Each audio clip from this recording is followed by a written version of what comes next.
Welcome to the early career wellbeing session. My name is Matilda.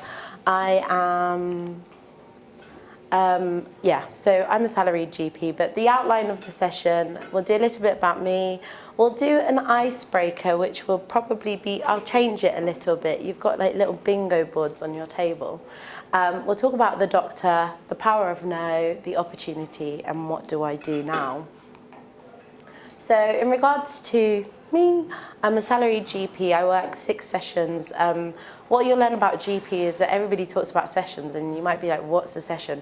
Basically, a session is made up of 4 hours. So if someone says they work 6 sessions, there's 8 hours in a working day. So basically, that's a morning and the afternoon. So essentially, 6 session equates to 3 days. I work 3 days a week, basically.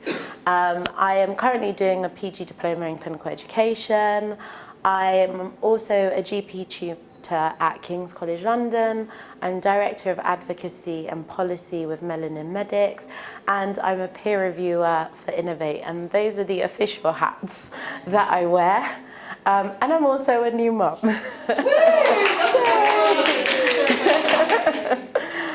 So that's about me. And in terms of the icebreaker, so on your, on your table, you have a bingo board. We used to play this at BTS. So, and it's just to kind of get you talking if you haven't talked to the people on your table all day. So if you haven't, introduce yourselves. And basically the aim is to try and fill up as much of the grid as you can. So I should display the board. So in terms of the bingo board, so anyone on your table rowing? Anyone do break dancing? Anyone in a band? Come through. Anyone like spa days, cycling, swimming, traveling? If you can find somebody on the table that does it, stick their name underneath it. I'll give you about 2 minutes to do that. And then if you pick someone on the table to present back to us all the fun things that you get up to in your free time. So tell us, how many boxes did you fill? All of them excluding mountain hiking, which we're planning to do next week. So have you got people who do curling on your table? Yeah, we've got national curling members. Okay then. All right then. Okay, so this table, present for us. So guys, I'm going to bring you back now. But basically the purpose of that activity was to kind of open our minds to the available interesting hobbies that you might have, might want to have, or may not want to have. So this table, do you want to present for us first and tell us? Okay, so who should I start with? Okay, so Akashi, rowing in a band, rowing and in a band. Would you like So to Akashi rowing and in a band. What's the name of the band? Drumhead. Oh, I like that. Drumheads. And what do you do in the band? Do you sing, drum? It's just the samba drumming band, so we all. Oh, I like that. I like that. Okay, who's next? Shall we? Sylvia, dancer. Okay. What type? Swimmer. Yoga. Oh wow. Next week, yoga qualifies. And a runner. Okay. Running over lockdown, I took that up, and I've done a few races now. And what type of dancing you ask? So I've done Greek, ballet, tap, modern, jazz. Didn't qualify for break-dancing, but all the rest of it. And Fair some enough. what else? Okay, who's next? Traveling. I mean, I can't say I've answered that many places, but it's one of the things I've been trying to do more of. So, yeah. What's your favourite place you've travelled to? Well, that's a good question. Well, I used to live in South Africa, but like that's more of the exciting place. Maybe just went to Pennsylvania. Pennsylvania sounds good. I haven't been to Pennsylvania. Who's next? So basically you can, So the rest? Yeah, I cycle Okay. to London, which is a surprising answer. Yeah, I was going to say that's dangerous. That's dangerous. Okay. And any? Basically the rest is me. Okay. So what's the rest that you're Spa doing? days, come on. Spa days, curling. Basically, I just taught everyone what it actually means, and I'm the expert now. Okay. So I put my name down for that. Hiking, mountain hiking. I actually lived in Bulgaria for 6 years, and they're known for having mountains. So did you? So yeah, I've actually hiked up Etosha Mountain to the waterfall, Wellbeing waterfall. See, this is why we have to do this task so that we can find out all the And interesting things. I've hiked up there twice. The first time was a nightmare Oh dear. because it was sunny at the bottom.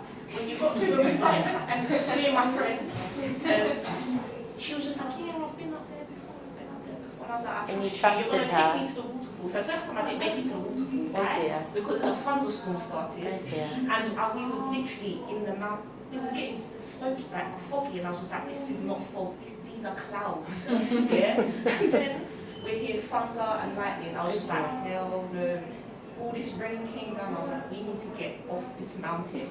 So on the way back down, I don't know why I follow other people. Sometimes I just need to just, you know, they don't stick to the rules, they don't stick to the path. Yeah, she veered off the path.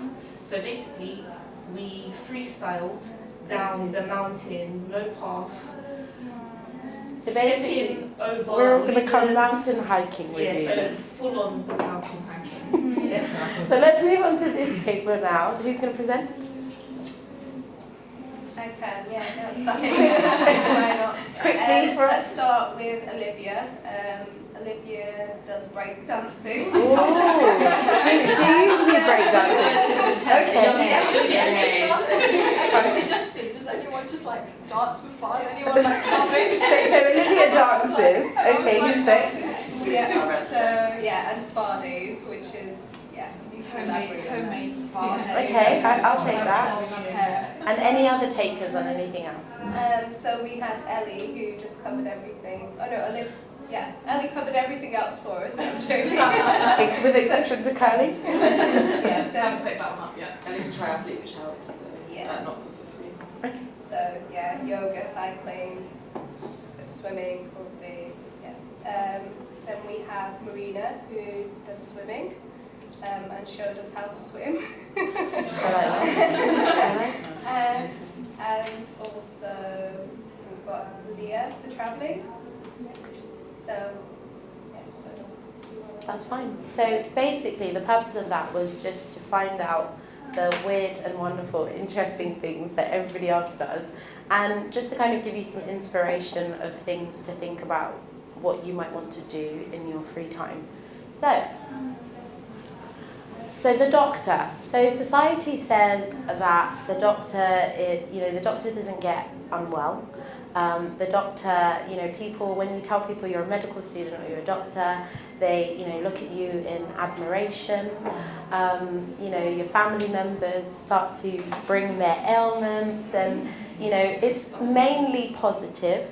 Obviously, during COVID, we had lots of GP bashing, and you had, people's, also you had, everyone clapping for everybody, which was great.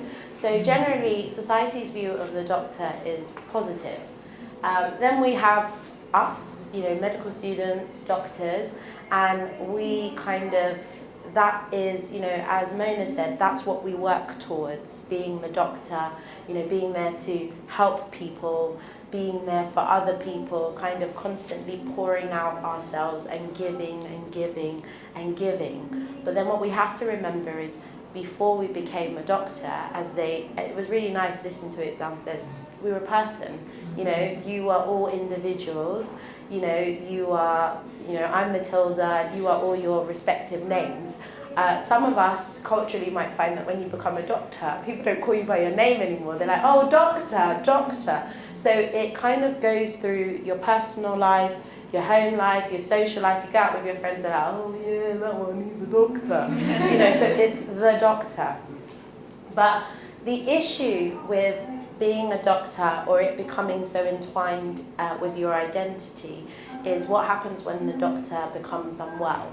People don't expect doctors to become, you hear the joke, I say something, I got to go to the GP, they're like, but you're a GP, that's really funny, you have to phone the GP. Yeah, I do need a GP, because like my patients, I get unwell, and you have the things that come with it.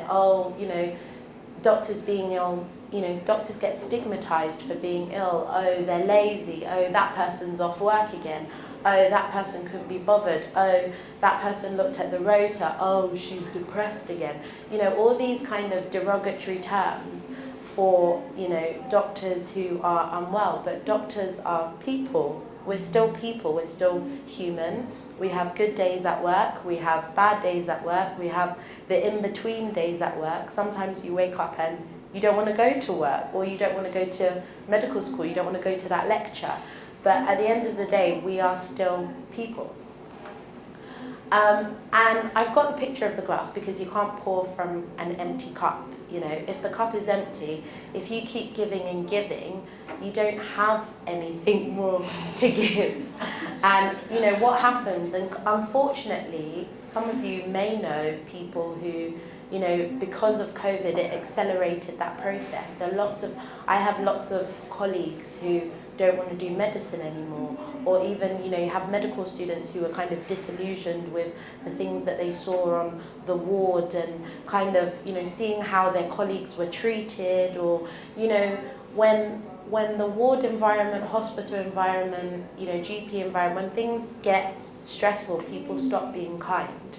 And what we have to remember is we have to be kind to ourselves, because we're first people. We're a person. You're someone's child, you're someone's brother, sister, all those kind of things.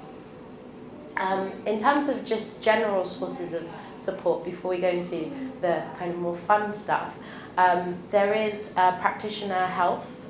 There is also the professional support unit. Now, with the professional support unit, they do all sorts. I definitely encourage those of you who are working or even not working to go and have a look. They do dyslexia assessments, coaching, mentoring. If people want to change career, they give you advice on that. But I think sometimes there is even, when I speak to my friends, sometimes there's even a stigma with, oh, but does that mean I'm weak? This is what I've always wanted to do. Like, it's almost like a loss, like something has been lost. Mona said that since the age of 8, or since whatever age, you've wanted to be a doctor, and then all of a sudden, the world that you've built, the world that your friends, your family identify you as, is kind of coming under threat, and it can be really hard to deal with. So I'd encourage you, if you know people, or even if you yourself want to access it, have a look at those. And then nothing beats a therapeutic moan with medical friends, just letting it all out, and saying exactly how you feel about how the day has gone. The power of no. The reason why I've got that slide is there is something weird about our personality as medical students, as doctors. There's FOMO, fear of missing out. I must say yes to everything. That person says we're going to get a publication. Yes. That person says come join my audit. Yes. That person says come to the ward at 9:30 and I'll sign your logbook. Yes. That person says this is a new exciting job opportunity. Yes. Everything. Yes, yes, yes. And I don't know about the rest of you, but it's really hard to say no. It's really hard to come to terms with the fact that you can't do something. And again, it's almost a kind of grieving process. Like me personally, more recently, like there's like certain things that I wanted to do, and I'm like, I want to say yes, but I'm like, no, I have a baby, I'm doing my diploma, I've got all this other thing, and my husband's like, yeah, what's next? Yeah, it's like, really, you really think you're going to be able to do that? And I've actually genuinely been forced to say no, and it's really, really hard to say no. As a doctor, you're like, no, but I can do more. Type A personality, I can push more. I'm going to wake up really early. I'm going to go to bed even later. You'll just be like me, like I was this week, falling asleep at the laptop and waking up at 3 in the morning and be like, where am I? What am I? Who am I? So don't. And, another thing is, how do you say no? So I've got some of the kind of stock phrase, please could I be considered next time? I would really love to, but saying no doesn't take away from you as a person. you're still, you know, valid, you're still, you know, sometimes social media, oh my, you know, people doing the most, you know, that person's got a baby, yet they're at this conference, their house looks sparkling clean, yet their eyebrows look really nice, they've just come from the hairdressers, yet they've had afternoon tea in Knightsbridge, and you're just like, how is this person doing, you know, how is this person doing all of this? You know, you don't have to keep up with what everyone else is doing. You know, sometimes it's just good to do you. You do what works for you, and if you have to say no, you say no. There is going to be another job, there'll be another fellowship, there'll be another funding opportunity. You don't have to overload yourself with all those opportunities. Yes, it's about CV, oh, but my CV, like, blah, blah, blah, has got this for their CV, for speciality training. Oh, but I want to be a GP and I need to have a, like, just do what matters, do what you enjoy, do what brings you joy. And then the opportunity, you know, where is the opportunity to be well? Is someone gonna give you the opportunity? You know, when you're stressed on the ward as an F1 and you're thirsty and you need to wee and you're hungry and you're starving and your eyes are sunken in, who is gonna tell you to go and have a drink? Or who's going to tell you to go and have a wee? Or what usually happens is, can you just sign this prescription for me, please? Or like you get your fork and the food's just about to go in your mouth, and then the crash call, you know, goes. You know, no one is going to advocate for keeping you well. You will get nice colleagues who'll be like, can I make you a cup of tea? And then you're like, but if I have a cup of tea, then I'll have to wee, and actually you're being nice, but you're not being nice. But no one can advocate for your wellness like you can. So, you know, I'll tell you something funny. When I was an F1, and I would work the long shift weekends at Medway Hospital, which then was in special measures, but is no longer in special measures. I was very well known. In the morning, I would have a lunch. I would have lunch. In the morning, I would have my lunch on my Saturday shift because the shift was going to be so busy. So I would get to the doctor's mess and I would sit there at 8:30 and I would have the most amazing lunch. And I would eat it happily, in peace, bleep-free. And as the day got worse, I would be happy because I had my lunch. And then obviously as the day goes on, I would have my breakfast or my snack, or, you know, I just swapped it and it made me happy. I would also have my royal wee, which involved me asking my fellow F1, can you watch my bleep? I'm going to go and I'm going to have, and it sounds ridiculous, but I'm sure, like, those of you who have carried the bleep as a medical student or an F1, we've all had that experience where you're literally about to go to it and the bleep starts going off. And I know F1s who have dropped their bleeps down the toilet and have been hit with a £250 charge. So if you're really desperate to go to the loo and you've got friends who, you know, work with and vice versa, just give them your bleep and have that, you know, 2-3 minutes of sanity. Because as I say, no one is going to advocate for your wellness. You have to create the opportunity. And you know, we've all worked with those people who are like, I'm going to go have my lunch now. And you're just like, okay. And it's like, what's the drama? Like, why do we all have to know that you're having your lunch? Like, why has it become... But actually, and you think, oh, so am I not human? Do I not deserve lunch? But actually, that person's just advocating for their wellness. And unfortunately, you know, medical culture, it comes across, oh, that person's abrupt, oh, that person's rude, oh, how dare they have their lunch? How dare they go and have a drink? How dare they go to the cafeteria? Do you understand what I mean? So no one will advocate for your wellness like you will. You are the biggest advocate. So, you know, have your lunch, have your coffee break, have a drink. And when I say drink, I mean non-alcoholic when you're working. You know, advocate for yourself. If there's problems with the rota, you need to be flagging it up. You know, or I remember, you know, there was a time that we were doing certain shifts and I kept saying to my friend, I was like, these shifts are illegal. They're illegal. There's something not right. And we were being told, oh, but they add up, so it's fine. And we kept pushing for it. And when we pushed and pushed, it turned out that they were illegal. There was a problem with the shifts. And we all got paid back for the money. But then you get situations whereby people wait 6 months. And at the end of the 6 months, they're like, I was working extra 12-hour shifts and no one cared about, you know, you have to speak up for yourself. It's hard, but I think because of COVID, things are very much moving to promoting staff wellness because people are so tired that, you know, people are being forced to recognize. And, you know, wellness, I feel like it's a buzzword. Like, people know what they're supposed to, let me go back. People know what they're supposed to do. They know the right things to say. You know, when someone asks you, how are you? But then they move on to the next question. They're not actually interested in how you are. They're just saying that because they know they should.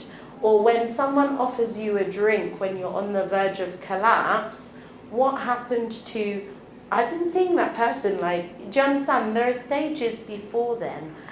So in general practice, you know, there are lots of different things you can do. You know, I very happily say I work 3 days a week. My husband says I work part-time. I'm just like, it's not part-time. My 3 days a week they're very long days, in my opinion. And, you know, people are like, oh, just the GP, I bet you're working from home. No, actually, I went in every day of the pandemic. But I do the 3 days because that works for me. You know, some would say, oh, but you work less, you know, you're at home more than you work. That's true, but the 3 days I do, my Wednesday I'm working till 8 o'clock. It's a long day and you have to factor in the travel. So, you know, when you F1, F2, F3, you don't have to take the extra shift. Yes, there'll be extreme situations where they're really short and, you know, everybody will be guilted, oh, you're letting the team down. But actually, if you're in a place where you don't feel you can do it, you might get some flack for it, they might make you feel guilty, but you are allowed to say that, look, I don't feel safe to do it. Other things that are nice about general practice, you know, some practices are what you call park run practices, where they go out with the patients and they run every weekend. There's all sorts, like, I've worked in GPs where the GP has a standing desk because they have like back issues. Other interesting things to do, I like to walk out to get my patients. Just because it means that I can actually move, and the receptionists know that I can go up and down out of my room like 10 times in a clinic because they're like, oh, I've got this at the desk. I'm like, I'll come get it, and they're like, I'll bring it to you. I'm like, don't bring it to me. It's like, oh, and even when I was like pregnant, they're like, Matilda, can we make you tea? I was like, no, I want to come make my own tea myself because I want to get out of the room, and also I want to see my team, you know. So some people say general practice is, you know, it's lonely.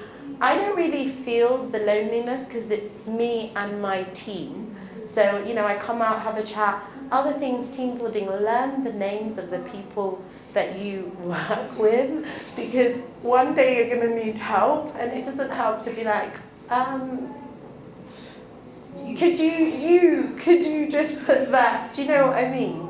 So the key things, or essentially what I was trying to kind of convey in this talk, I guess the take-home message is no one will advocate for you like you will.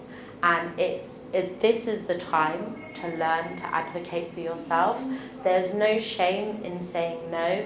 Yes, the culture is very much like, oh, she didn't do that. Oh, how dare she? She's a bit lazy. Oh, she's work shy. You know, there's so many different terminologies that people will use to label not trying to keep you well. So the priority is to keep well. You know, go out, have fun, take up curling, hot yoga. You know, what else did we have? Break dancing, mountain hiking.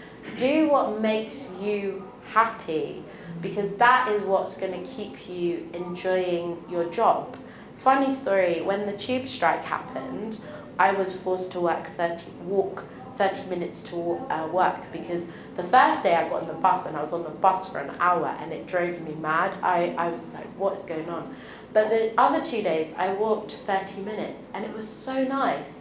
Because now that I have a baby, I can't get out and walk like I used to, because I really enjoy walking. But it was just so nice to have the breeze 30 minutes before work, just have that nice cold breeze. And I got in and I was like, I'm ready to start the day. And another interesting thing is that, you know, some people, I'm a bit OCD about being late. I don't like being late. Being late stresses me out. So I like to get to a place early. So I'm that daughter who goes to work 30 minutes early. But I don't go to work 30 minutes early to work. I go to work 30 minutes early so I can put my lunch in the fridge, I can have a walk around the surgery, have a royal tea, empty my bladder before the clinic starts, you know, say hello to my receptionist, how was your day? Oh, I had a great weekend. Oh, you went shopping? Oh, do you see the TV? Oh, you want to go to New York? Oh, I like that. Do all of that, and then I'm ready to start my clinic. And it sounds counterintuitive because people say, but you're given 30 minutes to work and you're talking about wellness. But that's what keeps me well. It keeps me happy.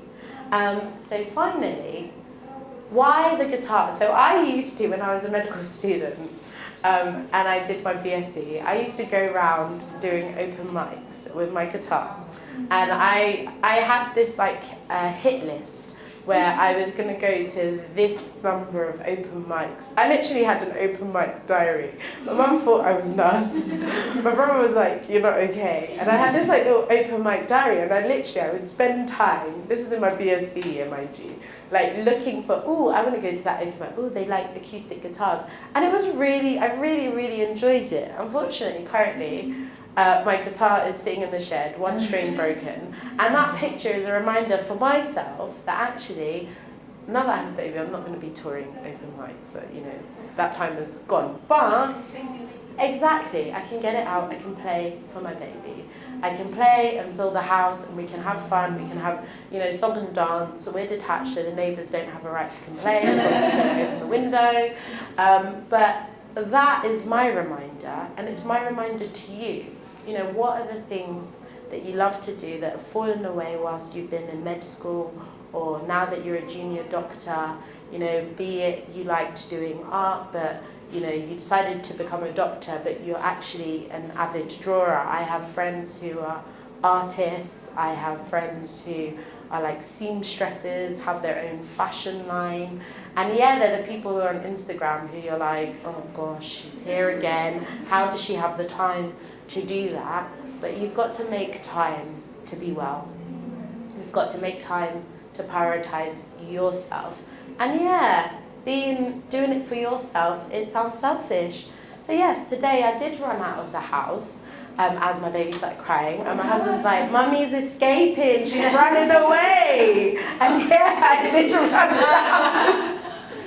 He's like, Mummy's escaping, she's running away. Yeah, I did run down the street. But you know what? I have no shame. It's nice to be baby free, even if it's just for 2 hours. And then when I get in, she'll be waiting for me, and I'm all refreshed and I'm happy because I've had my little day out, even though a day out is like going to the shops or coming into London, you know, whereas day out traditionally is going to a spa, going traveling, but I'm better for it. So there's no shame in doing what makes you happy. Some people are advocates of taking themselves to dinner. Just you do what makes you happy. Anyway, that's all.